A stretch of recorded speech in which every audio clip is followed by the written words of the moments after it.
Welcome to The Real Deal with me, Larry Lawton and Benz. What's up? We got a great fucking show today, man. I am excited.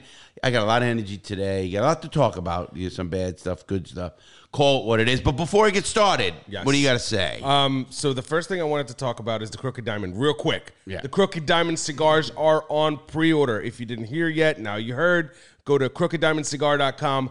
Go get your box. The pre-order boxes, limited to 500, will come with a shirt. The shirt is going to be the Crooked Diamond Cigar Club. If you don't get the shirt as part of these 500, you're never getting the shirt. Basically, if you don't have this shirt, you're not going to have it. Well, you're not going to have this shirt, you can't buy it separately. It was funny you did that, and you moved real fast. I wanted you to slow down because you want it because you don't want to feel like you're marketing and all that kind of stuff. We want to get it out of the way. It's not out of the way because I'm excited about that cigar. Too. I mean, I can't wait. This is legacy shit, right? It really is. And when you think about that, just like my book, Gangster Redemption, guys, check it out. That's legacy. I told people this, and I actually was up. I had a lot of good sleep last night. You know that. I told you that. And I'll tell you what, I had a rough day a couple days ago, and I'll tell you what. And I put up a video, and I want to thank you, my son, Darren. They all wanted me to take it down, and I didn't. I said, fuck it. I got to show my fucking warts, so to speak. You got to show the negative of the happen. I put up a video, and I'll be honest, I was fucked up. And you even said I looked like mad or this. No, I was fucked up. And alcohol, I wasn't sure what it was. You know what it is? Alcohol affects me worse than any drug, worse than pot, worse than any drug I've done. What acid or something. I'm not saying what I do, but it really does. You've never seen me that fucked up, I don't think. I mean, not doing a video, no. No, you see, you mean that Daytona? I mean, listen, I've seen you fucked up plenty. But you notice it was always alcohol that fucked me up? Yeah, well, listen, I think alcohol is harder to build tolerance for because you and I don't drink that much. I used to be a big drinker. And alcohol, now listen, I still don't get violent. I'm a happy drunk, so to speak. Yeah.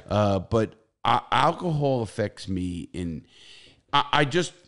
Listen, you could see alcohol on me, then worse than you can see pot even. I mean, pot I might get, I've seen me fucked up. We did a show once, and I was fucking falling back in my chair. Remember, I was going down lower and lower in the chair. Yeah. But that's a different kind of fucked up, though. I feel like you're not slurring your words. You know what I mean? Right. I got. Let me tell everybody what happened. So. And a video's coming out. I'm going to do a video on this Sunday, so you got to check it out, everybody. My Sunday video is going to explain. First of all, if you haven't seen my Thursday video, which is yesterday, go look at it. You're going to see how fucked up I was. Just go look at it. And I apologize to everybody about that. But you know what? Instead of taking it down, I wanted to show people that I'm normal, I'm human, I made my mistake, and I got to own it, So I went through a fucking litany of what I was going through. And it's a depression. Everybody has their own ups and downs. You've talked about it before on the show. Yeah, and I went and I did some mega research. And when I go, you know how I am. I get on I don't just go one side. I go zillion. I look at who done it, the National Library of Medicine or whoever else, the Prison Project Policy Initiatives or whatever it is. And I went deep, deep, deep into this subject. And I went deep into the subject because I wanted to catch what went wrong with myself. What did I do that fucked me up to the point where I actually put a video up. Now, I got to give Darian a lot of credit. He did the editing, and he said to me, he goes, I don't know if we should put this up. He told my son, manages the company. You mentioned it as well. You guys shouldn't put that up. And I told you, let's put it up. I mean, it was up already when I didn't see the final copy. I didn't see it until it was already up. Yeah. Right. Me either. I didn't see it until it was up. And I was getting texts by my son, call me. What happened? Call me. You all right, Pop? Are you all right, Pop? It's not only him, but you got to remember, when that video first went up, it wasn't just your son that was asking if you're all right, or me, or Darian. We had hundreds and hundreds and hundreds of messages. You're right. And, it's something because I mentioned that, and I'm going to mention it in the video I'm doing. I'm going to do a video on that because I did so much research. So I'm doing a video on depression in prison and stuff like that. coming out Sunday. I think it's going to be really good because you know me. Once I get my research fucking going, I go nuts. I'm sure it'll be educational. Very educational. And it's going to put a highlight on maybe somebody else's issues that are going on. Okay. And I hope so. You know, people know, and one person said, yeah, Larry is fucked up more than people know. Just not because of this video. It was a prior video. Yeah. He says he talks about prison a lot, but he wants to help everybody. Because it's a lasting thing. I've seen the fucking effects it has on me. I've seen the effects it has on friends of mine. I've seen the effects it has on regular people. And, you know, it's something you don't just get over. You don't just say, okay, I did fucking 12 years, I'm getting out, and I'm a normal person. You just don't do that. It's fucked up. You don't do that. I wish you did. I wish it was done, but it's not. The human brain doesn't work that way. Prison has, you know, and the reason I wanted to get back into this subject on this show, because we're gonna have a little battle here. I actually, to be honest with you, I'm surprised you came out right out of the gate and kind of pointed it out. I mean, it takes a man to admit it, and you're admitting it right out of the gate. You didn't even let the show begin before, because it's on your mind. And you know what? Just like depression does, it sticks to you even when it's not there. You know, you came in this morning into the studio here, and you fucking and I told you, man, that, you know, you got to do it. I got to fucking do it. I got to, you know, I was up. I got a good night's sleep last night, really good night, and that's, you know, rare for me. I had fucking 12 hours sleep. I went to bed at 11 o'clock last night. 12 hours, bro. Well, is it 12 hours? No, because 11. I went to bed at 11 o'clock last night, and that was another night. I went to bed at 11 o'clock last night, and I got up at 8. So whatever that is, it's 9 hours. That's pretty good. That's fucking great. For me, that's a full night's sleep. That is, I feel so fucking good. I am raring to fucking get up, go, work, do something. You know, first of all, and I want to mention this in the beginning of the show, we're going to start doing this. First of all, what are we smoking? I'm smoking an Oliva G. We're both gonna. Are you smoking the same cigars? Yeah, Oliva G. What we're gonna be doing, everybody, and since because we love cigars, and everybody knows I've been smoking for cigar for 40 years. Benz has been smoking for 20 years. Nah, not even. 12 now. Oh, 12 years. But you become I mean, you get into something like I get into it. Yeah. You got into cigars like I get into what other stuff. 12 years is nothing to gawk at. No, I mean, and then throughout 40 years is fucking a long time. Throughout the process, I've blended my own cigars. I've spent a lot of time with people in the industry. I just really fell in love with the cigars, the art, you can call it, the flavor profiles, everything there is to it. When I first started smoking cigars, I got so heavily into it that I learned everything there is to know, as far as I wanted to, right? About cigars. So I do know a lot about cigars, like you say that all the time. But from a hobbyist perspective, now getting into the professional aspect of it. Well, even better, you know, first of all, we're sponsored by Oliva, and thank them again. Oliva, man, you've been great. You really are. Corey, the show he came on, all that kind of stuff. Corey has been great.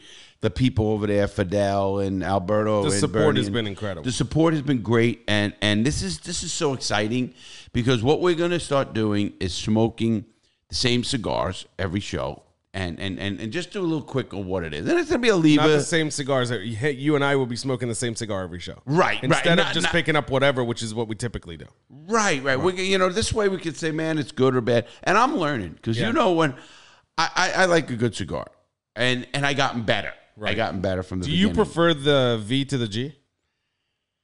You know, the G is good, but the V is great too. Right. The Milano you're talking about? The Milano? Yeah, that's a great cigar, man. I think this is a better afternoon cigar. You know what? I'm loving this. The other one is more of like a night chill drink. You know, if you have like a cognac or something. Yeah, cognac or something like that. This pairs really good with some coffee.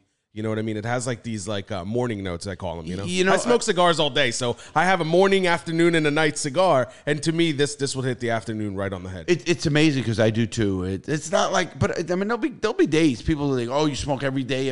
Not every day. There'll be days I go and don't smoke a cigar. Sometimes on the weekends when I'm with my family, I won't smoke a cigar for 3-4 days. Right. You know, sometimes when I'm away, I mean, I just didn't bring cigars or something happened, and I don't crave for them. Oh, I got to go get a cigar. No, it's not an addiction. It's more of it's a luxury. It is a luxury, but I do love it. And, I mean, obviously, I'm loving the boxes. I'm loving this. I wanted to also mention today, you know, we're going on a cruise. November 18th. A guy named Paul Latte, L-A-T-T-E? Latta, L-A-T-T-A. He won. And I got all his information, so anybody was wondering if we got the information, it's official. It's official. We called him, actually, after the show. You know, we made a mistake. We should have recorded. Absolutely. Should have called him on the show. Absolutely, we made a mistake. Question is that he would have been cool. I know, just because his reaction was great. But most people, you know, they might freeze a little bit when they find out. Well, you know, I just think we should have did it. Yeah. I mean, you know, at least recorded it and put it up or something like that. And in case it was bad. No, yeah, right. That's because this is, everybody knows. Listen, my channel is this show is the real deal. And we all know that. Who comes in, the Garfield, this guy. It is the real fucking deal. Or not only that, even my channel, my regular YouTube channel is the real deal. Because, again, I throw that video up that was, it's still on my mind. It was a mess up, but we're going to go with that. But anyway, we're going on a cruise. So we're going to have a lot of fun on that cruise. We have people already signing up, don't we, as well? We have people that didn't win that are now sending me emails about information. So I know for a fact about 3 couples that are going. I say couples, I mean, you know, it could be like 2 friends. Yeah, that's like, what I hope they do. Yeah. Because this is a party cruise, man. Yeah. I'm going just, actually, my brother and I are going to be in a room, you and Darian. I'm with Darian. You with Darian. Oh, it's going to be a fucking shit show. The Canadian man. So the editor. And did you put the 2 married guys together? Is that what you did? Who? You put the 2 married guys together? Yes, 2 married guys. And then the 2 single guys. There ain't going to be any action in our room. Right, you fucking boring motherfucker. Now. No, we're going to party. I'm just not going to bring back strange pussy. No, I know you won't. Neither will Darian. Yeah, Darian that's what I'm saying. Good. Now, my brother and I will. Oh, yeah. I didn't even say might. We will. You will, right? Well, if I can. I don't know. You know, I've been losing weight, and I'm down to 212 this morning. Yeah. And I started at 258. And you've done incredible. Fucking, and I got to give you the credit on that. Fuck that. I wasn't the one who sat there. No, but you told me, what you gave me is a thing to do that is not dieting. Because I can't fucking diet. You can't tell me I can never eat pizza again for the rest of my life. Fuck you. Ain't happening. By the way, I'm the same way as you. That's why this is the only thing that ever worked. It's called intermittent fasting, to let everybody know. What we do is I eat in periods. Like I will go 15 hours, 17 hours, 24 hours without eating. And I've gone longer. No eating, no alcohol. No eating, no alcohol. Nothing. Just water. Just water. Mm-hmm. And what happens is your body starts eating its own fat. And that's what it does. It cannibalizes itself. And it's really good if you look at it. Because first of all, the energy you get from your fat is actually better than if you ate. People don't know that. Because it already got rid of the shit.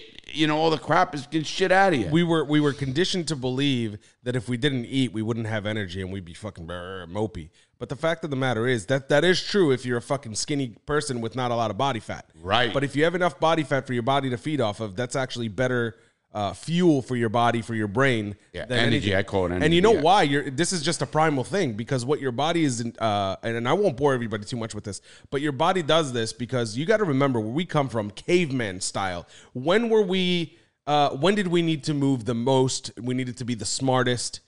When you're hungry, when you want to fucking hunt. You hunt. Right? So you got to be fast, you got to be strong, and you got to be smart, and you got to be patient. All these things have to fire in your brain. And that's when you're the hungriest. That's when you know what I mean? So from a primal perspective, this makes perfect sense. You know, what happens is, and I will tell somebody this, if you start this out, and it happened to me, and it's sometimes a little, because I've gone 48 hours, you know, I've gone long times without eating. And I've done a couple 48s. It's not a big, you know what happens? It becomes easy. Yes, it becomes easy. But what I had to get over is the headache. You know. I never got any. No, I used to get a headache at 25, 30 hours. It's like your body's crazy. Did you try black coffee? I'm talking nothing. Zero. But I'm not a big coffee. I drink a cup a day, a little bit. I'm like 4 or 5 a day. Yeah, no, I used to drink more than that when I was in the military. Yeah. But now I don't. I mean, I'll drink a cup in the morning. I'll have creamer and that's it. But you have espresso with every lunch. Yeah, I do that when I'm in the middle of lunch with espresso. Just a little pick me up. With Sambuca for my sugar. Yeah. You know, and listen, that's when. But then when I eat that, usually I'm done. Usually that's my meal. Your lunch. 2:00. See, for me, it's dinner. You know why? So I can spend it with the family. Oh yeah, and I respect that. Mine is I will do and not eat anything all the way in the morning, or even sometimes skip the morning and go to lunch again, which is 24 hours. Yeah. You know how much fat you're burning? Anyway, that's what I'm doing, and that's how I lost the weight. This isn't a weight loss show, everybody. Yeah. We're just But Larry was a fat fuck, and Larry's feeling better, energy wise. And I often wonder, between the two of us, we lost more than 100 pounds. Wow, that's true. Yeah. I lost there 44 from 50. I was 258 when I started, and now I'm 212. Yeah.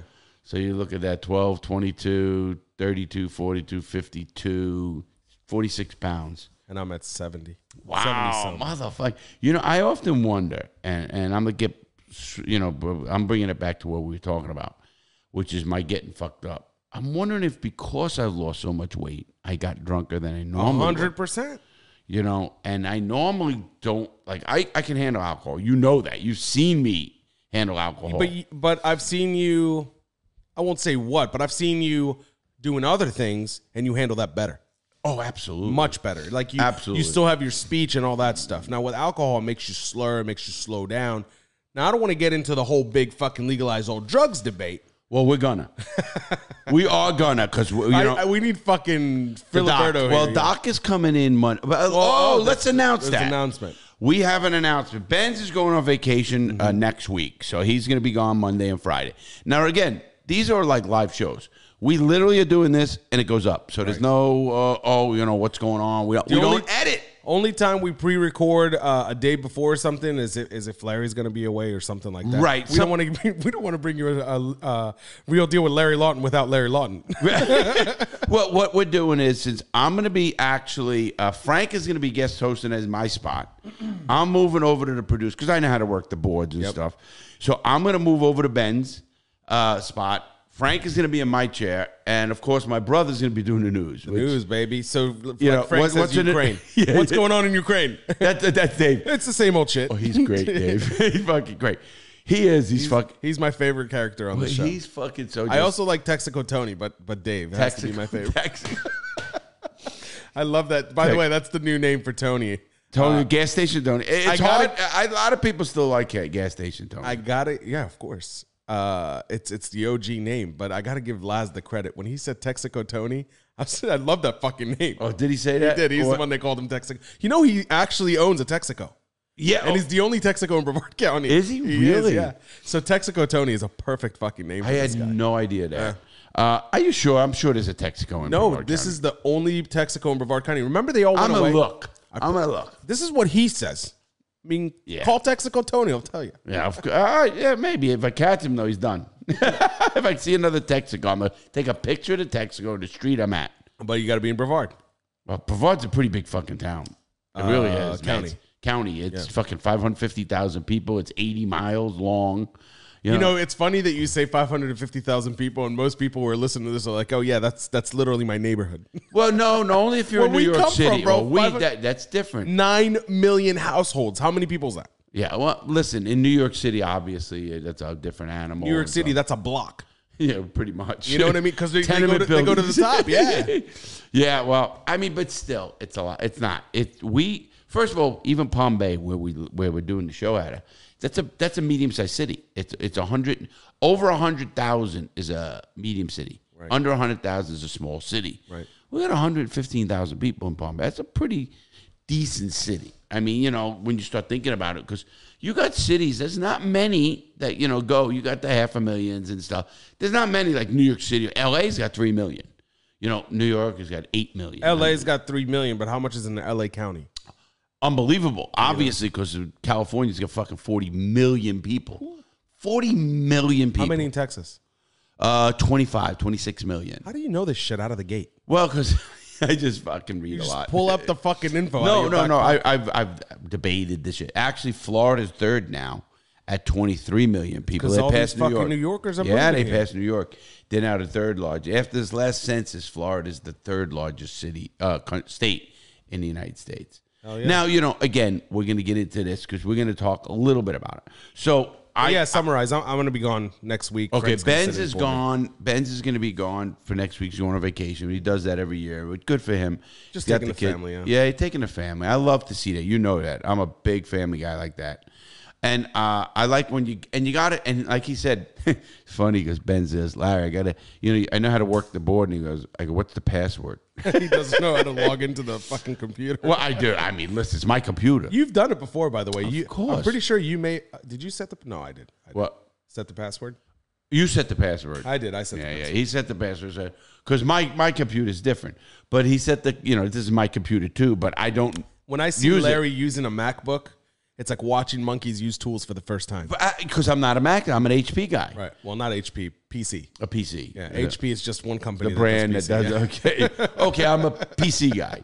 I'm not an Apple guy. Right. I am for phones. I'm everything. I like them all. You do. I mean, but listen, I'll figure it out because it's like an iPhone if you want to call it like that. I'm big into gaming, or I was at least big into gaming, and you can't be a big gamer and use a Mac. You know what I mean? You just can't? No, you can't get the specs that you need. You don't have the compatibility.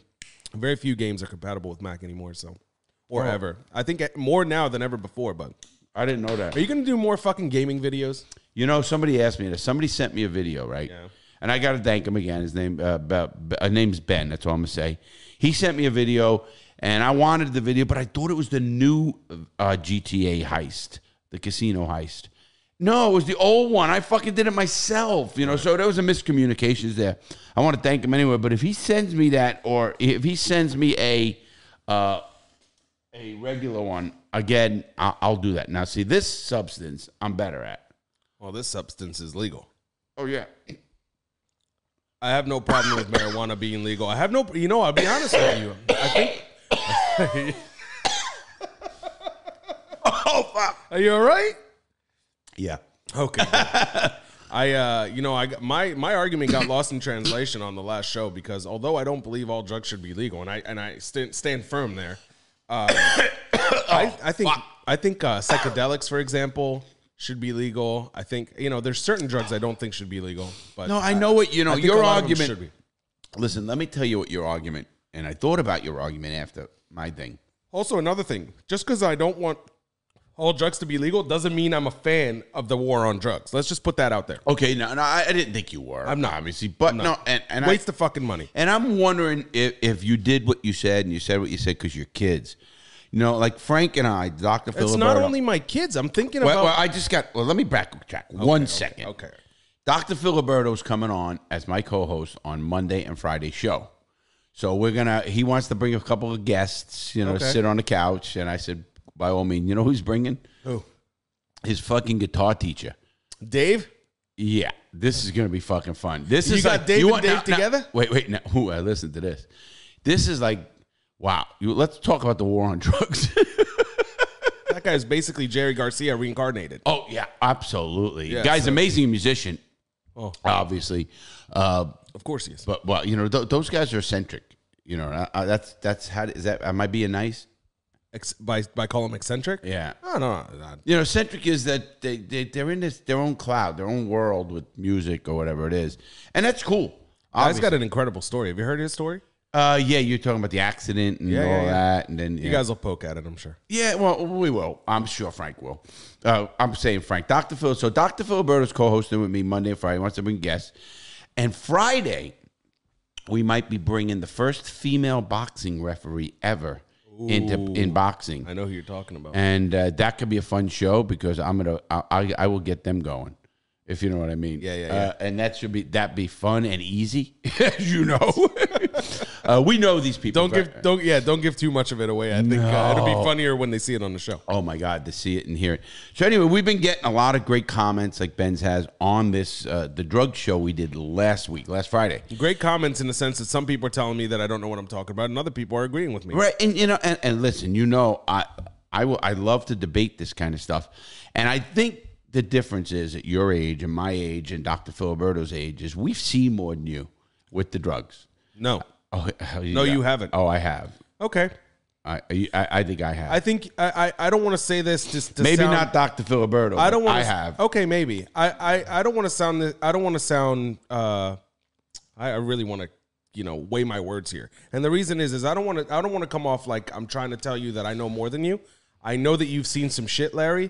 But let me tell you something. There was a pandemic in Philadelphia, still is going, with heroin addiction. And I got to experience it more than you did. Well, I lived in Kensington. And you know what, guys, do me a favor right now. If you are sitting here listening to this, and this is a subject you actually care about, go on Google, type the zombies of Kensington. And that's, by the way, Kensington is a section of Philadelphia. It's a place where I grew up. That's where I call home. Okay, that's where I spent the majority of my young years. Go look at what it is and tell me that I don't know anything about drugs. You're missing the point. Your age-wise alone, I've learned so much more from your age right now, what yours is, to my age right now. And I don't want to take that away. I mean, again, I tell people on the channel and on my other channel, I'm not smarter than them. I just have more experience than them. And most things, especially prison, obviously. But, even in life, I think... Listen, there's no way you can't live the life I lived and not have a lot of experience in a lot of things. Now, if you talk about heroin, there was no more place that had more heroin addiction in anything than prison. I was in Atlanta when we had... No way. Huh? These guys are doing heroin on the streets. They have literally paramedics standing on every corner just to make sure when they Benz, I'm watching people overdose every night. Watching them. They're not a guy you heard about. Right. It's a guy down in the corner cell, guy on B unit, guy you in the yard. Because if you're doing it or you're in it and you hang out with some of the dealers and you just do because that's the life we live. I wish I would have shown you the videos before we started talking so you could see what I mean. Well, entire city blocks filled with people sitting on the floor doing it. Listen, it's not just heroin, it's everything. But I've seen that back in the 60s. I've seen that when heroin was the epidemic after the Vietnam War. People used to do that shit indoors. Now they do it on the fucking middle of the fucking street. But listen, heroin is not worse than it was during the Vietnam War. When Vietnam ended, all the heroin came over here. That's how it came here. That's the influxation of heroin into the big real influx of heroin here in the United States. I'm not talking about like, the mob did it. No, that's right? Not what I mean. Yeah. Oh. What I'm saying, the big influx here is when they took the pills, the legal pills off the streets, and people had to find something to fucking scratch the itch. That is the new. I call it the new wave. Okay, that was my call. Fine, new wave, and this is a bigger wave than ever before. Listen. There's no question that by them. See, the government has always done that. The government goes to the extremes in all ways. I talk about OxyContin pills, and I did more synthetic heroin. I did more shit than probably most people, period. I was doing 180 milligrams a day, which is 630s. Nobody's ever seen me high, obviously, with that. You would know me for 10 years, 15 years. I've seen you fucking eat them on the golf course and finish a game. Yeah, finish it. I needed it. Yeah. I couldn't have finished what I didn't have it. It actually worked. Yeah. And, I don't do it anymore, and I did it because maybe I smoke weed a little more, and I didn't smoke weed back then. Well, you couldn't legally. Right, exactly. Now it's a legal drug. I can keep it. I can have it in a car. I can do whatever I want to do with it. And if I know the laws are different. I don't even know the technical laws, but I know that I can function, and it helps my back. Technically, they want you to be in the gray spot, but you already knew that. Yes. The gray area is perfect for the law. Right, exactly. You know what I mean? Exactly. Oh, yeah, of course. They love this gray area between state and federal and what you can do with it within the state and what limitations are there. Every time I talk to somebody about the marijuana card, they have some sort of fucking thing they heard. Did you hear this? If you have a marijuana card in Florida, you can't have a carrier's permit? I did hear that. Is that not true? It's not. I got you. It's not. It's not true. I know people with both. Yeah, did they have it because they never said they were smoking? I think on the form for the firearm, if you say you do drugs and they still consider marijuana a drug, it sure is a drug. By federal law. Federal law, it's a drug. And it's arrestable. It's not even a legal drug. Every motherfucker that ever fucking filled out that form lied. Well, at the time they didn't lie. Now they're still lying now. Now, when they get reordered or if they have to get their permit redone and they say that, then they're lying. There has to be some sort of connection between the two systems, and I just don't see it happening. I know people with both, like I said. Listen, I know, but I'll bet you legally, if they tried to put in for a license right now, they can't get it. The gray area, baby. Again, well, I mean, it's a gray area, but it's not. They're gonna, the government has a way of saying to you, you don't have. They don't have to tell you every law that's on the books. So I can carry. It's called ignorance. Ignorance is no excuse for the law. Right. Oh, right. I hear that all the time, unfortunately. I mean it. Do you know that that if you take oxys, you obviously, you're a different animal here. You're not your average. If I were to take a fucking what's the smallest Percocet you can take? 5. If I were to take a 5, I'm sleeping for 28 hours. You know what I mean? I would take 6. No, I was taking straight oxy. So I was not taking like a Percocet has something in it. Percocet usually has aspirin in it. has some other kind of drug. Tylenol, Tylenol, aspirin, whatever the fuck it is. That kind of acetylphetamine it is, and it usually has an acetylphetamine in it, which is Tylenol. Like that's you not said. how you say that word, but I'll go with it. I know what you mean. How do you say it? I don't know.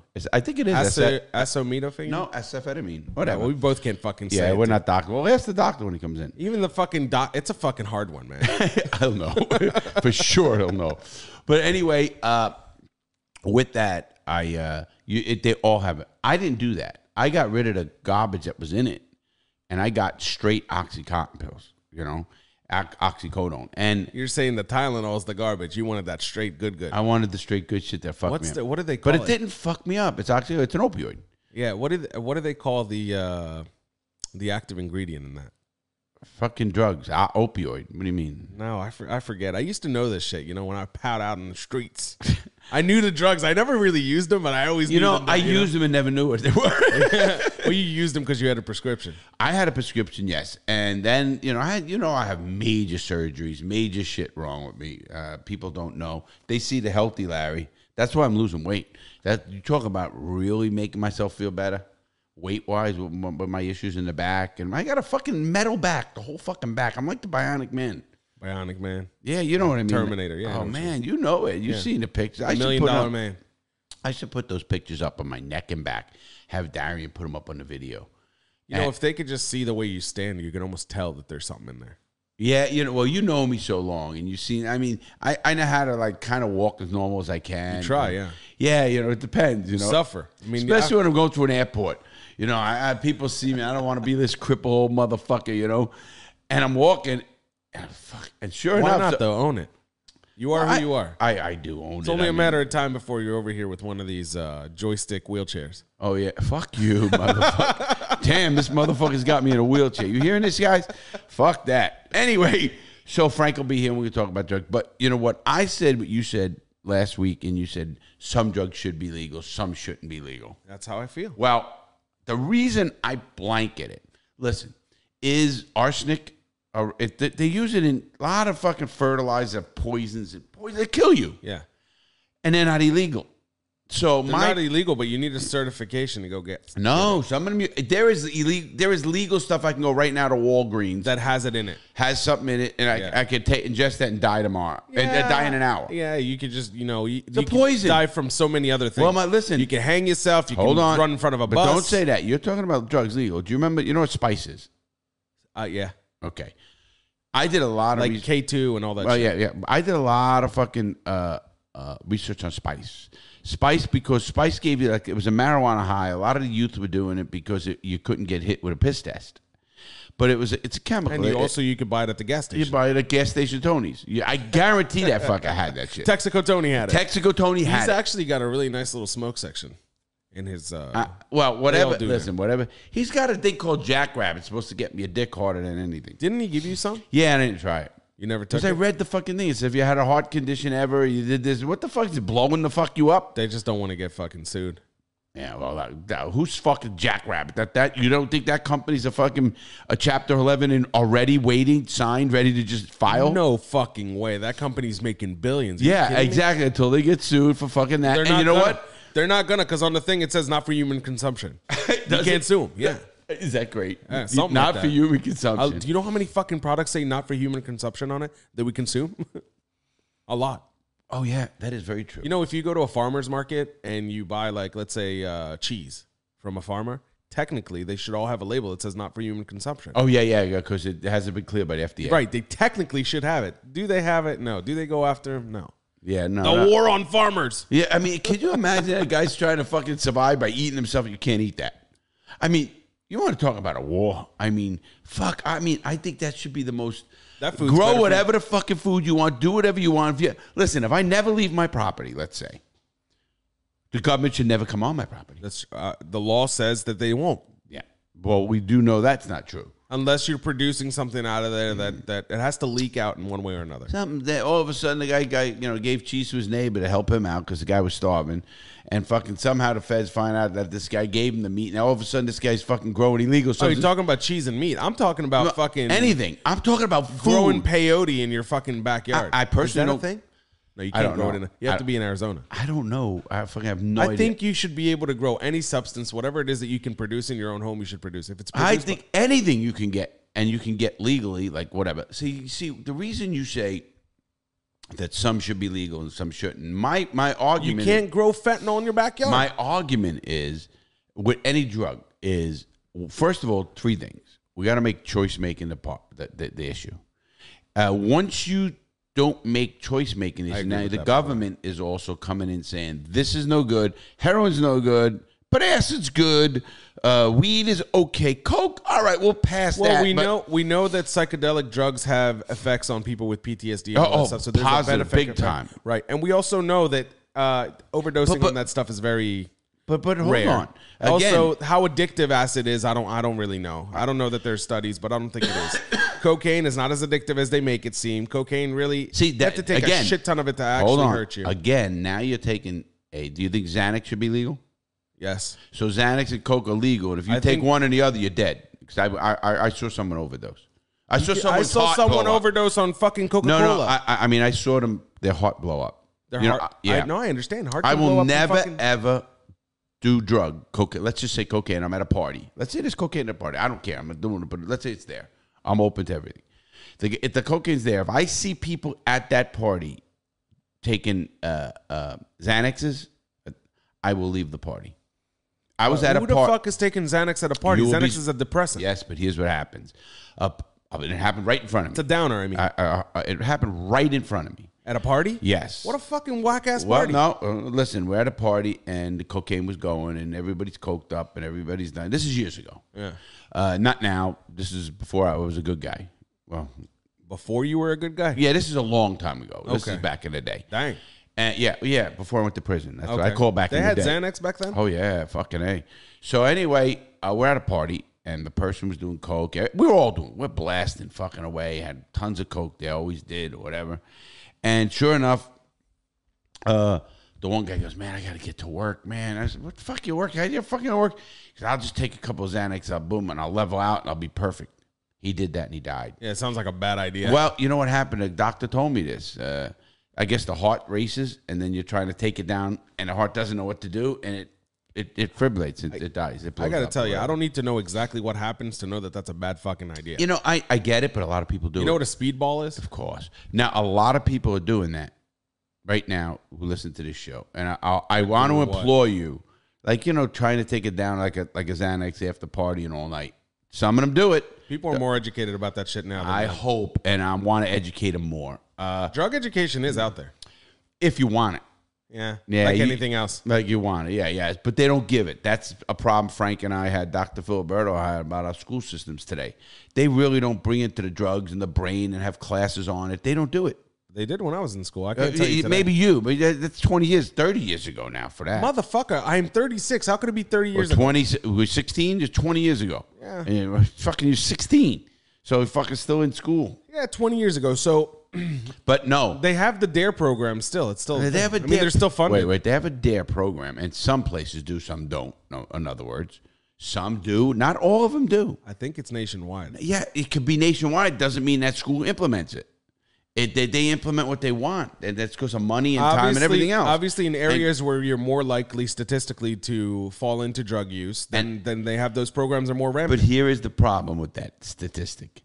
It's bullshit because there's more kids on Satellite Beach who have money who do drugs. Okay, statistically, yeah, but it won't be in the statistics because they're rich and they go to the right schools. Did you know how many kids get kicked out of that school? You know what they do? Their parents buy them they're not Catholic, but they'll buy them they'll put them to MCC, which they call MCC, the Melbourne Cocaine Capital. I don't know if you ever heard that. No. I heard that from the students. So I mean, that's how much I deal with kids. That's how I tell people I know this shit. I only know this because they tell me. The young people, whether it's my daughter goes down to Atlantic. Yeah, but you're talking about a county, like you just said, a big county with 500,000 people. And we just talked about a city block that can have that many. What I was getting at, though, when you take statistics, and I read a lot of them, and I always look at the source, where it comes from, what data did they get, and all that kind of stuff, because I want to know the size of the pools. Listen, it's hard to get the right analytical data, or as they say, some people will say you can make data say anything you want. and that is kind of true. Well, it's because statistics are not that simple. If you took a statistics class in college, whatever school, right, you'll find out that statistics are more than this is a percentage of these people do this. There's obviously more to it. Everything has its own statistic within it. It's almost kind of like a network, you know.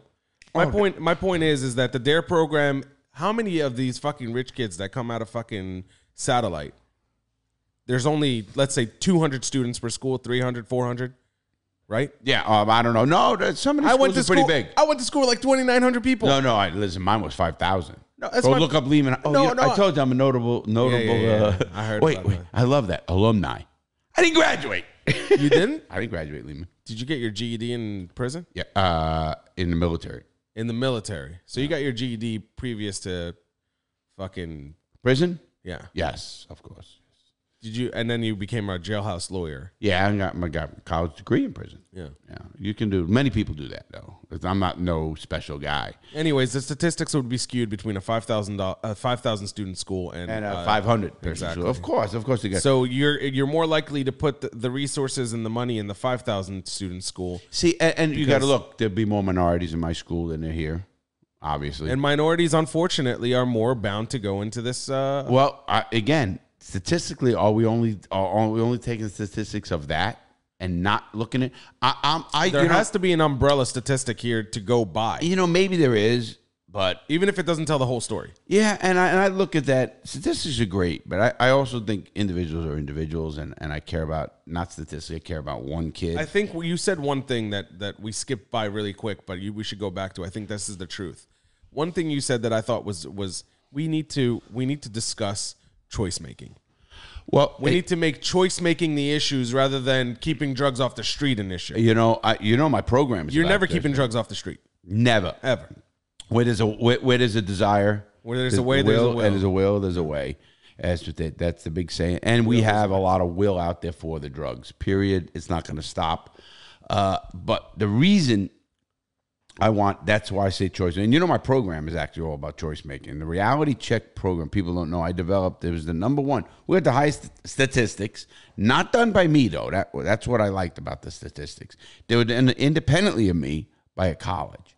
So the college took the data and they made the phone calls and they did all the stuff. It's a small sample, but we still had the highest success rate of any program in the country. That's awesome. And I still have it. You can go online and look at it if anybody's out there. It's called Reality Check Program. Let me ask you something. If I know somebody who's in a bad way, I'll send it to them. Yeah? They can still go and purchase the program, right? Yes, you can purchase the program right I legit, I'm not pushing it. I have no fucking idea whether or not the program is still available for purchase. Oh, yeah. Is it still mandated by courts and stuff? Yes, it was? Okay. Absolutely. Right here. Do you talk about that on the platform ever? I don't remember talking about it on the show. I really don't much. That's really like, I could sit here and toot my horn on that. I'm the only ex-con who's an honorary police officer, only ex-con who's recognized by Congress. I know, but I very rarely do any of this shit at lunch or anything like what I do. We all have our accomplishments. We all do. You can't celebrate your accomplishments. Not with us. You get fucking ripped up. It's the exact opposite happens of what you would get anywhere else. Anywhere else, you'll say, "Look at me, I've done this, I've done." And they go, "Wow, good for you." And you our did group the right is like, "Fuck you, shut up." It really is. It's the funniest fucking group of guys. But we have, it's funny because there's kind of like a, we're finding our ways with lunches. When that started, the lunches and stuff, and we'll find our ways with that. That's the Frank thing. You know what we need to do? Somebody made a suggestion, and fuck, what was the name of that guy? I can't remember, but he'll know it. I'm sorry, I can't remember your name. One of our friends, and you don't know his name? No. Somebody online, one of the listeners, and they said you should do a Zoom, like maybe all the people that buy part of the first 500 who buy the cigar. Or something, do a Zoom where everybody's included, where you take the laptop with you to lunch. And you do like a Zoom with everybody. It's almost like they're sitting there having lunch with you and you're talking with everybody. I would do it. I'd have to ask them, though. Huh? I'd have to ask the people there. I couldn't do that and just bring it. Oh, no, I know. Fuck the people. They want to see you, Larry. No, okay, but they're going to hear other people. And they're going to, people aren't going to be there. The idea is to take a whole Zoom session with you to lunch. Not our lunch. A lunch. Oh, definitely. You know what I mean? Matter of fact, you and me will go to that would be fucking. Let's do that. let's make it happen. If you want to do that, if we're gonna do it, we got to shout out the guy who fucking told me. Absolutely. This idea. I just can't remember right now. We will, but you're gonna have to shout him out. We'll call him up if you want. And here's what the thing is. What we'll do is we'll take the laptop. You, me, my brother, Paul. Frank Filiberto. Yeah, Dr. Filiberto, and we'll go to a Main Street. Tony. We'll go to Main Street lunch. That's your spot. Yeah, I love that. That's my favorite. What are you gonna order?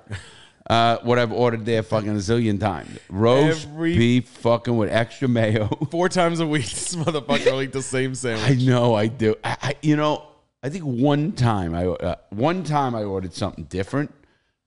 Hold on, let me get this thing. That's medicine. It's medicine, yeah. Anyway. Sheesh. You stopped yourself this time. Yeah, I did. So anyway, so we go to lunch, and that's a great idea. We'll take the laptop. That's not my idea. Whatever his idea. I wish I, because the thing is, I think after the first few minutes, everyone will know it's on. I know our gang. They're gonna know the video's on. They already agreed to this. Whoever wants to come, sure. And that's at any of our guys.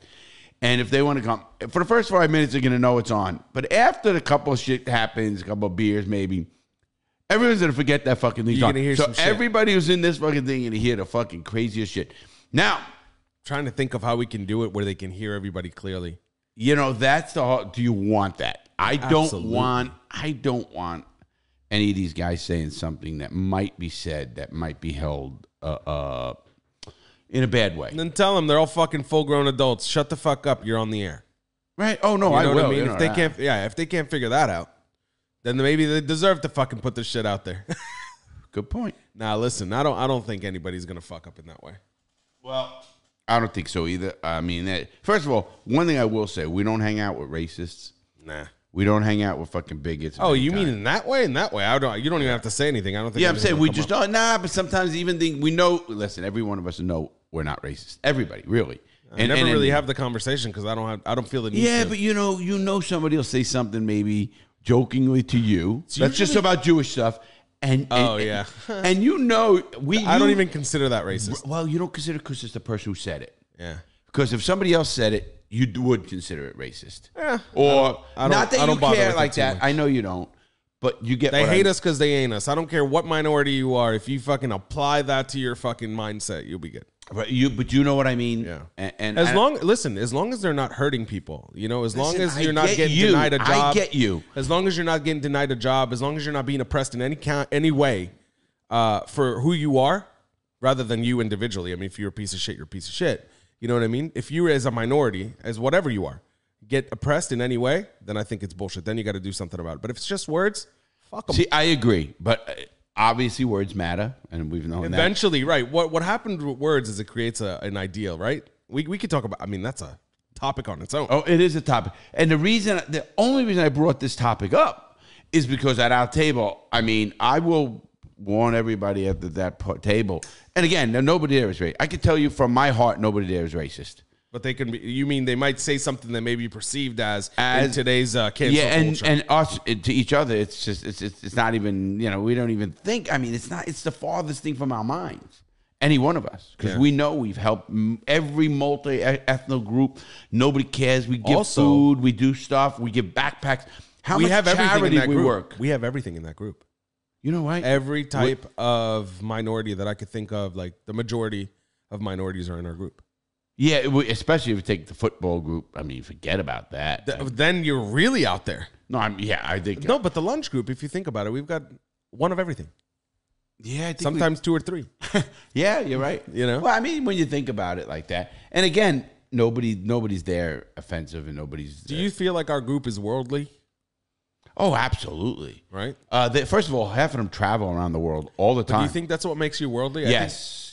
It's like, people used to say, Larry, you're well-read.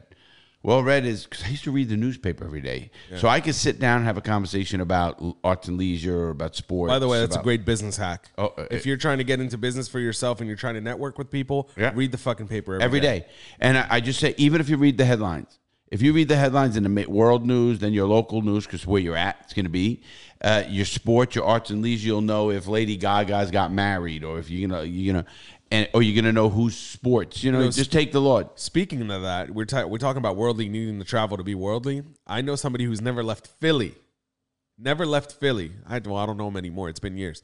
But he's never left Philly, and he knew more about other cultures and places. Just if you like to read, the information's out there, bro. It's free. That's where most of my this is crazy. I used to get the World Encyclopedia in. Used to get the World Almanac. Yeah, what was the? I got it. I showed you it. I think in the back. I'll show National Geographic. No, no. That's just the magazines of fucking pictures of fucking shit. I know what you're talking about. Those big encyclopedias with. No, it's called the World Almanac. I mean, it has every fucking thing. You go. That's how people. How do you know every fucking president? How do you know who killed who? How do you know?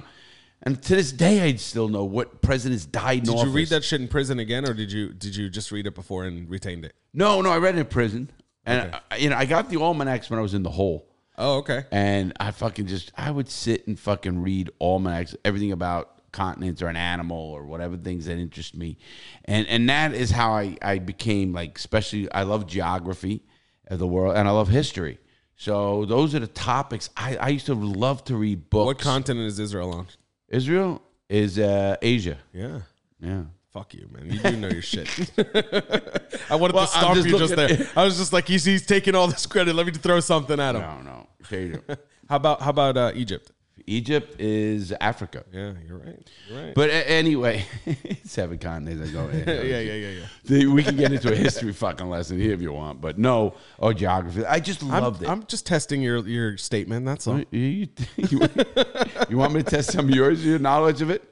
Of geography? Yeah. I'm not sitting here saying that I know it. No, those just the two that I've exhausted my knowledge. He's done. Where's the United States?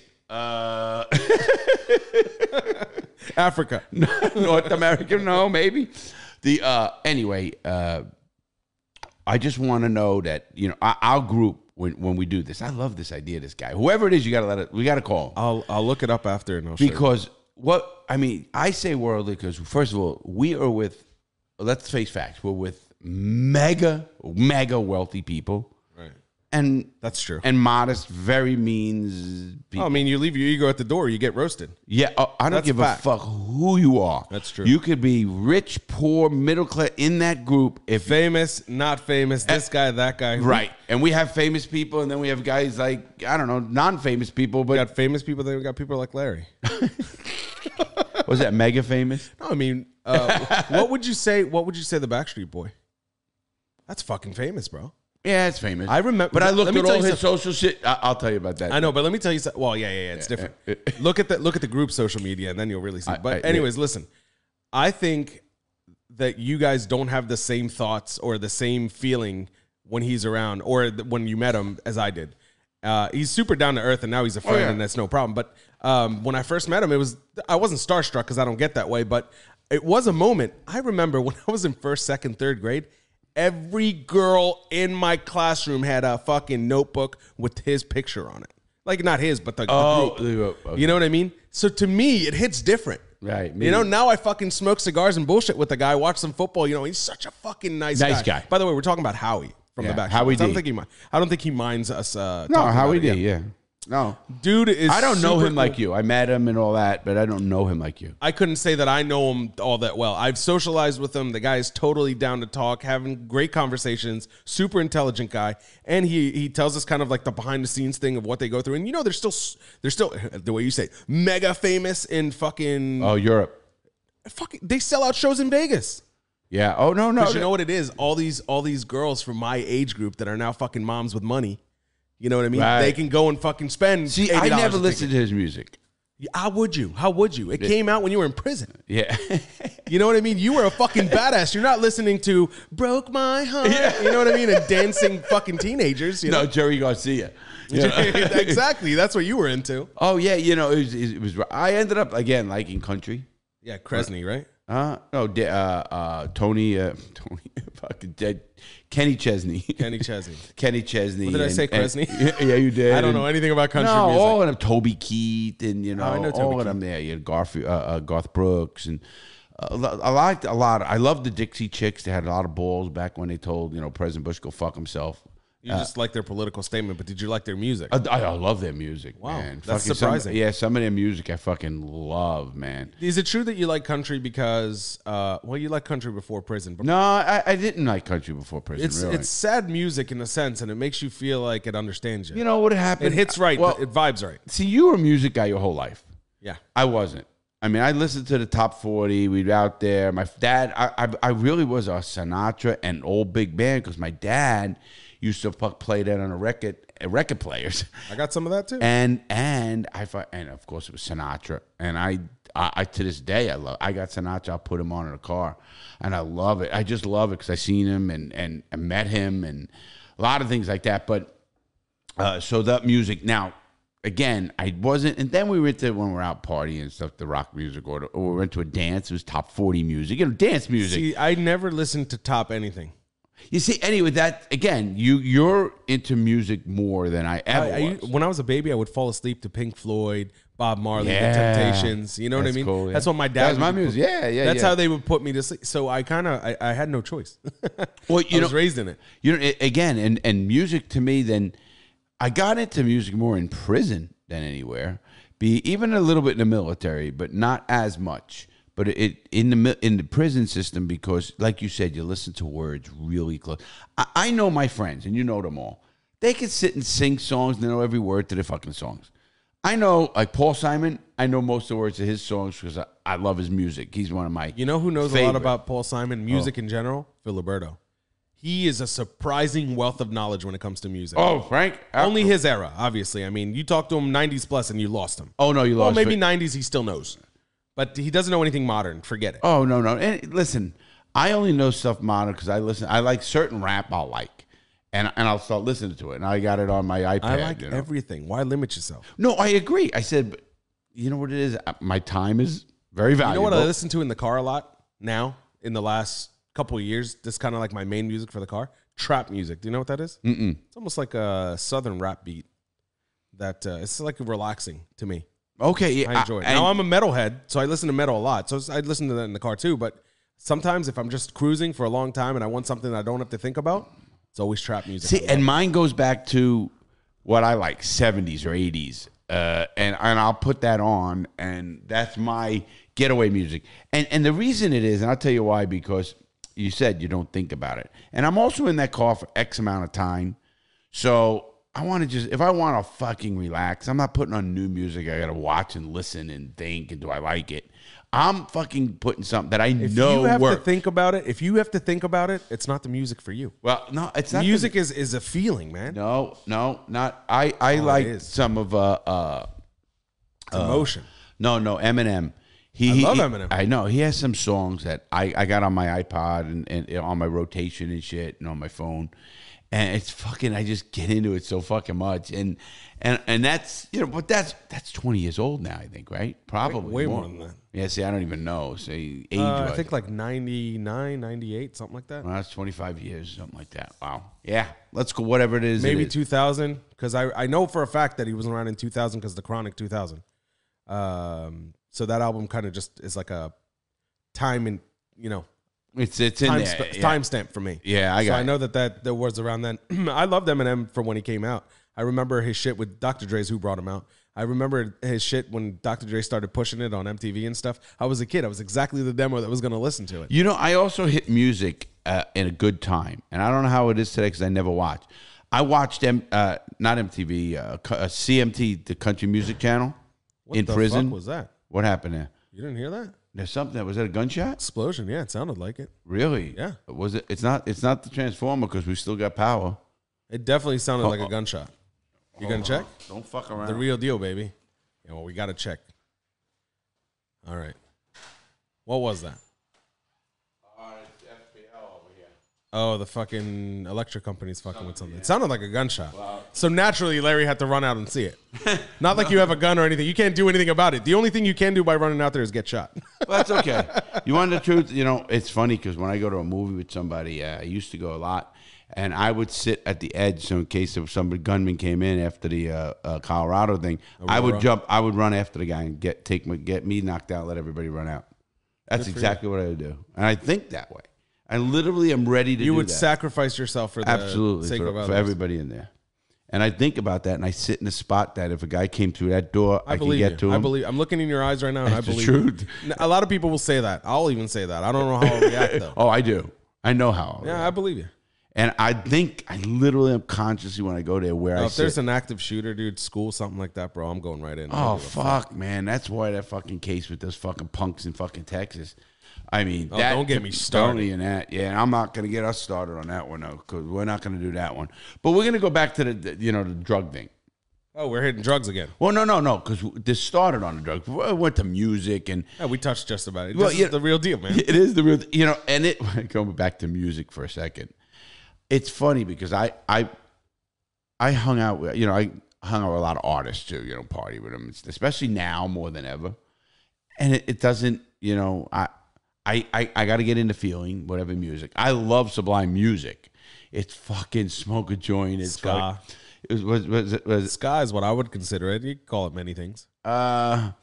It's so like fucking, grooves. It's like, you smoke a joint. It's like fucking, this is the kind of shit you smoke a joint with. Yeah, you associate it. It's kind of like reggae, rock reggae, I call it, of some way. Yeah, ska. Is that okay? Is that ska? That's what I would call it, rock ska. Yeah, and I got into it, and I sit there and fucking listen. You listen to Santeria. I love that fucking song. Fuck yeah. I can listen to that song forever, man. That's a great song. I recently have even gotten into Sublime with Rome because of you. Yeah, he's such a talented guy, man. He really is. The guy, I got to give that guy credit. I'm seeing him do shit now, writing. He writes for a lot of people, What was the name of the original singer? Brad. Brad or Brendan? Yeah, Brad. Yeah, Bradley. That guy was just incredible. Oh, I can incredible. imagine how, the tough shoes to fill for sure. But you know what? It's so funny. Rome's story is amazing. You got to go over my video and watch it. This kid just loved, again, he's young. He's my son's age, exact my son. So they're born, I think he's the same year as me, born in 89. Has two kids like my son. They were kind of like grew up in their own ways. It's crazy because he was born when Sublime was already fucking rocking. That's right. And Bradley died in 94, so he was a 5-year-old kid. He didn't know what happened, what it was, but he loved the music. And he ended up meeting Eric Wilson, the guitarist, or bass player. I don't know. Bass. Is he bass? I don't know. So whatever. And Eric's a cool guy, and he met him, and he used to go to his house, and didn't have him.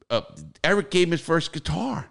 I mean, it's cool, and they got just hanging out. Hey, kid, hanging out with this little kid, and the kid loved Sublime. I think before, and now you're the lead. His story is equated to my friend Michael Kay. Michael Kay is an announcer for the New York Yankees on Yes Network and whatever. He's a big time announcer in New York. Well, Michael and I, we all grew up together. My brother, him, everybody, and literally hang out, play baseball together every night, and all that stuff. And Michael loved the Yankees unbelievably back then. Unbelievably.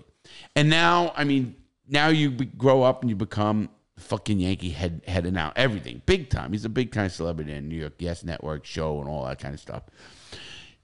Sublime's story is just like that, where Sublime loved the band, grew up with it. And you mean Rome? Rome story. I'm sorry. Yeah, with Sublime. It's amazing that he becomes that. And I know the whole story. He tells the whole story online, and how he had nothing, and he was living in a van. His dad was a drug addict, and how he's had a relationship with him now, but because he learned from him. And this is all on your video. It's all on a video, guys. If you got to go see it, go on my main channel. It's a really interesting fucking thing about if you like music. Yeah. And I had him in my RV. I did that. Not even if you don't like it. It's not even just music. It's a great story. Oh, it's an awesome story. It's the old tale of the guy that started in the mailroom and now owns the company, right? The CEO that started in the mailroom, right? A la Corey's story. Right. Salesman to CEO of Oliva Cigar. Exactly. Exactly. There's some great stories. And if those don't inspire you and you're young, and if you're old, let me tell you something out there. I got out of prison.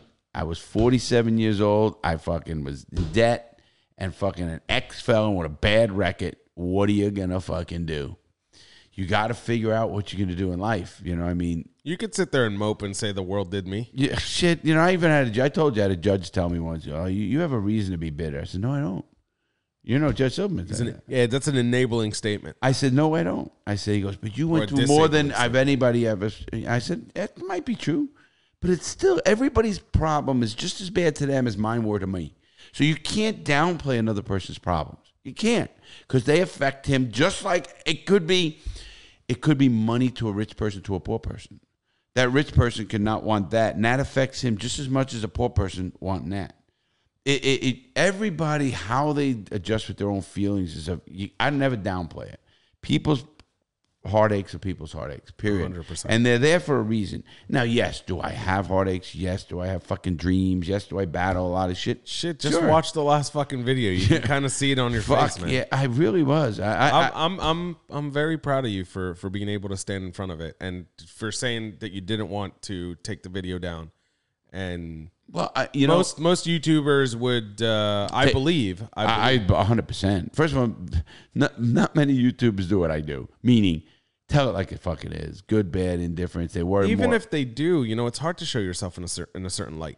I always said to myself, listen, the people who are going to judge me, they're going to judge me. People are not. I have friends I could tell anything to. Anything. They're my friends. Guaranteed they're my friends. I don't think there's something I can shock you with. Nah. There's not a thing I can shock people with my girlfriend, this or that. No more girlfriend. I'm single.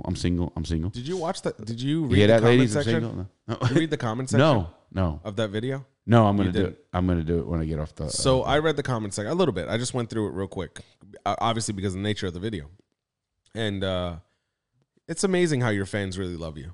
How everybody was legit concerned for you. I did read one. I lie. I did read, and I don't. Is I think I read screenshot that I sent you. No. It was another one I read because I read the back. I was in the back end of YouTube, and when you're in the back end, you can read the comment. Couple, a couple of comments related. One comment literally was from a doctor, and says, Larry, it's quite obvious. You go get the help you need. And that's just, that fucking struck me as such a fucking nice thing to say. Yeah, for sure. Not you scumbag, you fucking bag.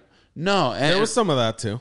I'm sure there was. Yeah, there was some of the, Oh, there's always going to be negative. Yeah. There's always going to be negative. I love the negative. I know you think that I don't, but I do. I don't like the negative. It is what it is. I've learned not to let it bother me, so to speak. You can't be in the public eye and care about what everybody thinks. No, because you're not going to please everybody. Nah, it's impossible. It's impossible. But I am going to read them, and I really decided to do that, and then research more why I got that way. And I don't get that way. That's why I control my own fun.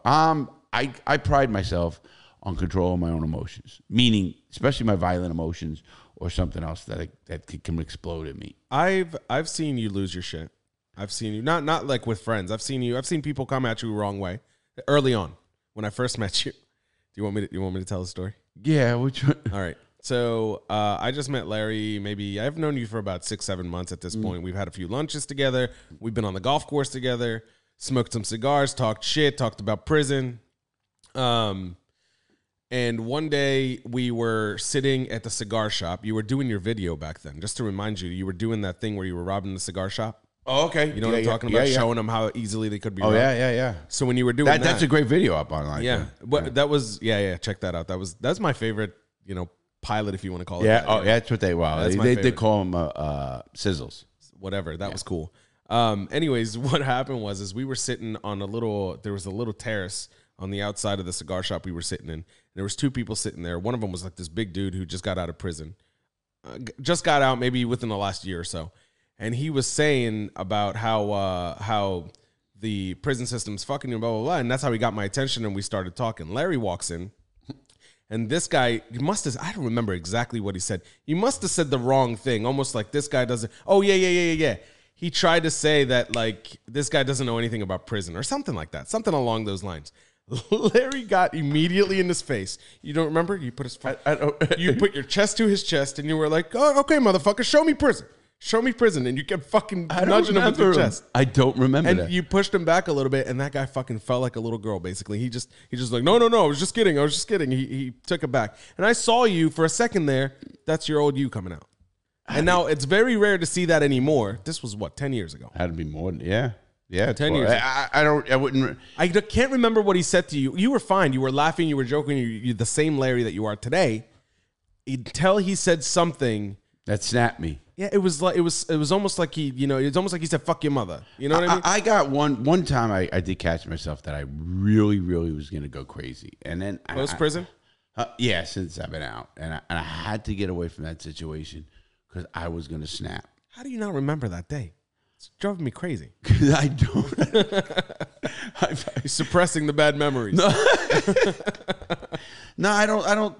Listen, there's so many things that happen to me that I just let go. You know, a lot of times I try to let it go. Sometimes I know I get so mad and I want to choke somebody. There's a lesson in here, folks. Yeah, this is a lesson, all right, man. It's, and I'll tell you why. That's why I just think I needed to get a release, but I didn't need a release like that.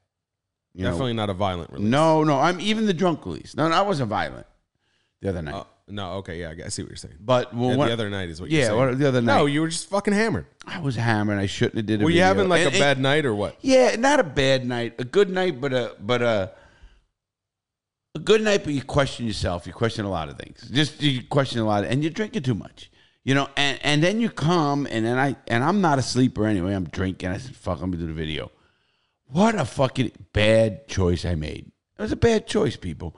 It's out there for everybody to see. What a fucking bad choice. But I hope they watch this video or listen to this or my next video. It's a Sunday video, right? I'm going to do a Sunday video on that video. That's on actually mental health. I can't wait to watch that. No, it's about mental health. I want to watch that video. I don't watch all of your videos. I've been researching mental health so much about especially prison mental health and post-release mental health.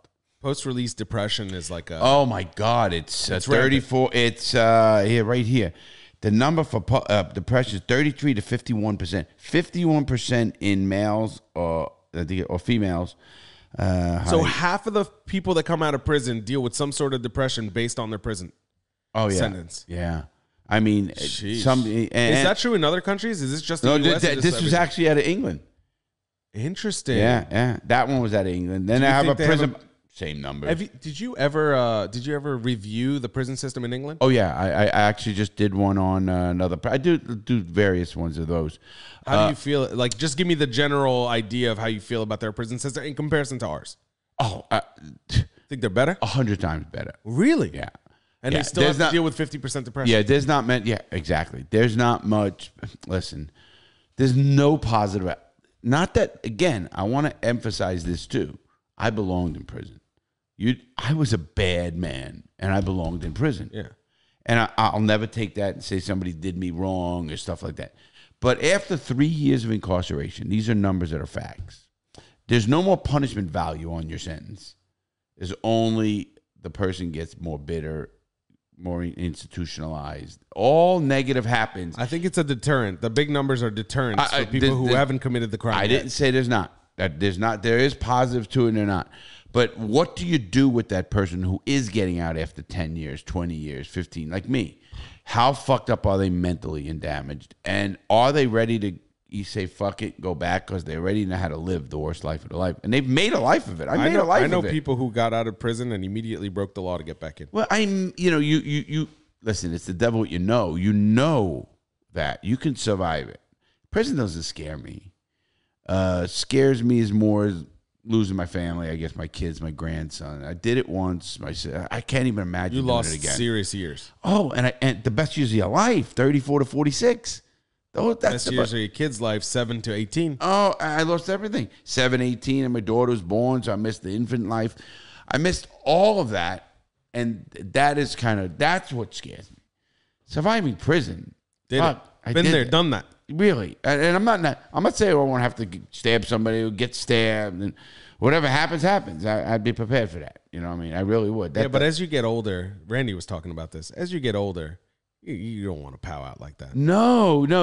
Some people have to die in prison. They grow old in prison. Oh yes, and they go from being a badass who you don't want to fuck with to the frail old man. Yeah, and I've seen it many times. Yeah, and I've seen it, and it hurt. You'd see guys like that. Yeah, and I'm at the fucking peak of my fucking life, right now. I'm in. No, when I was in. Right. And, now you fucking, that hit you now. That's what made, Did you get the metal rods in your back after prison, right? Yeah, after prison. Okay. So only 3 years ago, 17. Imagine having this, I'm going to call it a disability for lack of a better term. Imagine having this disability while in prison. I had it. No, but I mean metal rods in your No, back. I had it worse because the metal rods weren't in my back. You know, that I needed them. Yeah, you were fucked, right? I was so fucked, man. I could literally have to crawl on the floor. Crawl. And you were still throwing punches and shit whenever necessary. Well, I mean, there were times when I was out, literally on the ground. Right. You ain't throwing Got shit rocked, then. right. Yeah.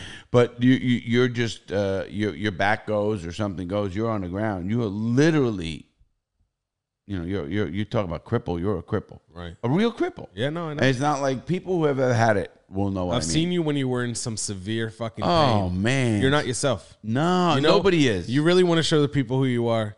One of these days when you're having those off fucking days with pain, you come on and you do a video. Oh fuck! Can't no. even talk.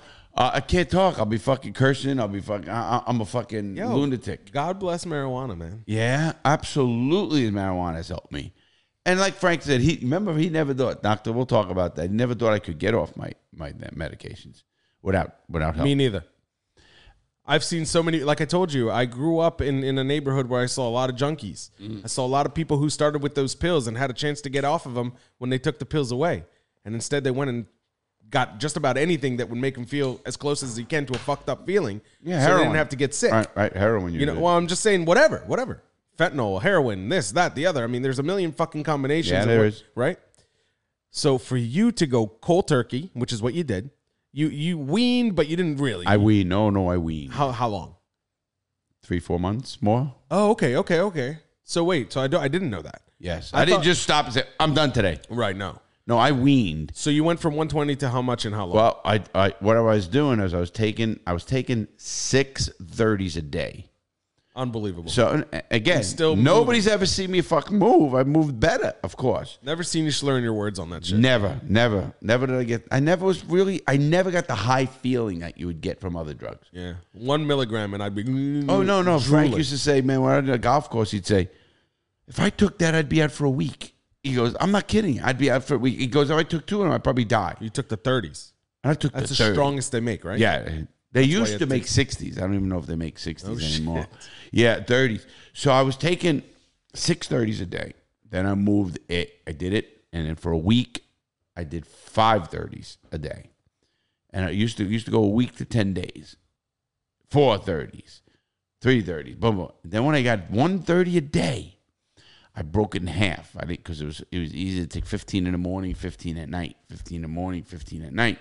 And then I weaned down that from the 1 to 115, and I cut that in half. Were you in pain in the process? I was doing more marijuana, Okay. so I was getting help that way. I gotcha. I got marijuana helped me a lot. It did because I'd It's smoke. huge, man. You're a testament. Because I'd smoke. You know, fuck. I'm On hurting. that note, I'll light this up. I'm hurting, and I'd fucking jump into the. Always had marijuana even before it was legal. I did it. Sheesh. Come on, I mean, You fucking criminal. I know, such a criminal. Larry Lawton did marijuana. Well, you did marijuana and you used it in a medical fashion, regardless. Yeah, even back then. I smoked before I was legal, and I did not do it for a medical reason. So You did it to get fucked up. I didn't even know how beneficial it was in a medical way until shit started coming out. I knew that it wasn't evil. Do you ever notice that you have other pains that maybe you never had because of marijuana for all those times you smoked? Because you smoked for your whole life, right? Pretty much. Nah, not my whole life. My adult life. Okay, your whole I adult. tried it when I was younger. I Yeah, tried but it. let's call it from 18 on. You smoke weed for the rest. Yeah, Yeah, basically. yeah. I'd say from 24 to now, basically smoking. My son too. Obviously, my son is and I you know what? couldn't- He's again is a person that functions well, does whatever. My mom never cared about it. Never cared. She herself, I caught her smoking a couple times. Ah. Oh yeah, parties. If a friend had it, family functions and stuff, she'd take a hit. Oh, I love it. Oh, my mom was the fucking center of every party, man. She was cool. My father, on the other hand, he had his own feelings on things. Now he is getting better now that the education's out there. He just didn't know. Oh, He's he raised. didn't like marijuana. He never said that to me. He never Now said. your dad's my age, probably Yeah. younger than me. No, he's your age. Exactly. Oh, is he? Okay, so he's 61. Does he 61, like? 62, yeah. Yeah, so him and I same age. So he must have fucking dabbled in all that shit when he was a kid. Maybe. Philly? He says He's no. a Philly boy? No, Israel. Oh, grew up okay. in See, Israel. yeah. I wouldn't know that. Yeah. No, Well, they had it. It's not like they didn't have it. It was everywhere.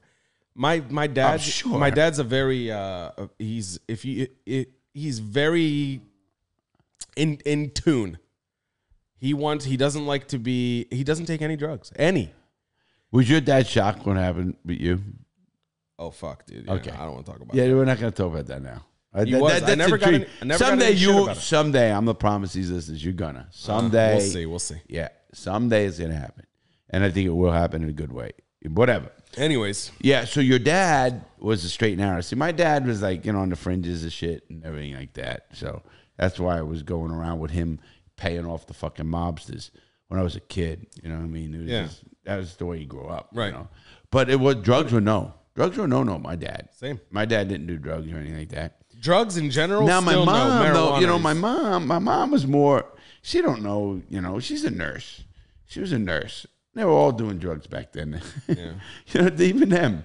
To fucking deal with the shit they dealt with. Them. My mother was a nurse with the hat. Do you remember the fucking hat they used to wear? Oh yeah. Some of the hospitals still do wear them. Oh, you know what I mean? Yeah, it's rare, but they do. That white hat with the fucking pointy thing here. Yeah. It's like fucking The nurse's hat. The nurse's hat. Yeah. My motherfucker. Have you ever seen the show Nurse Jackie? Yes, she was a druggie. I love that. And it actually, everything that she goes through makes perfect sense. 100%. Right? That's a good show. And it was a good show. She's a hell of it. I don't know if I watched the whole thing. Me neither. I only watched a season, if that. I watched the A or 2 seasons. Maybe. Great. It was a great show. Good show. How she had an addiction and how she hid it. And she was addicted to like opiates and she stole them from the hospital and how she got doctors to write them by fucking them. Right. I mean, everything that happened, it was pretty interesting. How she hid it from everyone. Nobody knew. Yeah. I mean, it was amazing. How she fucking, one time they were in and something happened where she was going to lose them all. And she needed them. She was going to have a fucking, she was getting withdrawals. Yeah. So. Withdrawals are fucking nothing to be fucked with. I never had them. Yeah, that's because you weaned yourself and you did it well. I weaned myself. I got off, and that was the end of it. And I never was into anything enough to have withdrawals. Like I've done a lot of shit, of course, but not to the point where I needed withdrawals. It just was not me. Right. So I'm good about that. And but I'm telling you about the drugs. My that was drinking. To let everybody know, before you even go back and watch my yesterday video, and you'll see I was drunk. I'm being honest. I was pretty fucked up, and I did, and I don't know why I did that. It was a bad choice, and it was a bad choice, and I'm living with it. And I honestly went online and checked out why I was getting like that, and I don't get like that, and I don't like losing control because to me that was out of control. Yeah. But I did not drive either. I did not drive. I was home, and I was not fucked up out of the. In other words, I wasn't driving. I don't think you should drive and do anything. Oh, no. I'm good. I'm good about that. I just don't believe in that, Listen, there's no way. I don't, you know what it is? It's not your DUI. Okay. It's the fucking kid you kill or something. Exactly. I'm even conscious about texting. I ain't saying I looked at a light or some shit or look whatever. At a light, you're allowed to, legally. Here in Florida, yeah. You're allowed to pick up your phone as long as you're stopped at a light. If the vehicle is moving, though, and the phone is in your hand, you get a ticket. Oh, is that how the new law is? Well, I don't know if it's new, but it is new. It's that's actually new, like 10 years. Yeah. No, like 2 or 3 years. No way. Yeah, we'll look it up. We're gonna look that up when we go. It's not as long as you think. 10 years. Not even close. I'll say 10 years. Okay. Deal. Well, side bet? No side bet. It's a main bet. Main bet. Main bet. Yeah, main bet. Okay, lunch. Yeah, lunch. Lunch. Not for you. Oh. All right, lunch for you. We'll go to the shack. Look who just walked in. How's that? We'll go to the shack. Who's this? I'm down, whatever. Is this my man Garfield? Yes. Hey, Garfield, come and say hello. He's wearing his hat today. Hey, come down. Oh, he's got his hat on. Say hi to everybody. Oh, hell yeah. Look at that. I got my hair down. Oh, he's got his dreads out. And he's Benz got the bimmer today. What's going on, bro? So that's my man. Everything good. Yeah, Garfield's my man. You know that? Yeah. My man Garfield's right here, and he's my man. No, he knows that. So what have you been up to? Look, he walks right to the fridge. Yeah, why not? Out. That's how it goes. You know what he even tells me the other day? He goes, you got to get this. I need a soda with sugar. That's what he tells me. Did you get him some? There's Sprite in there. I think the Sprite is sugar. Oh, now you want water. Now that you get him the sugar, now he wants water. Okay.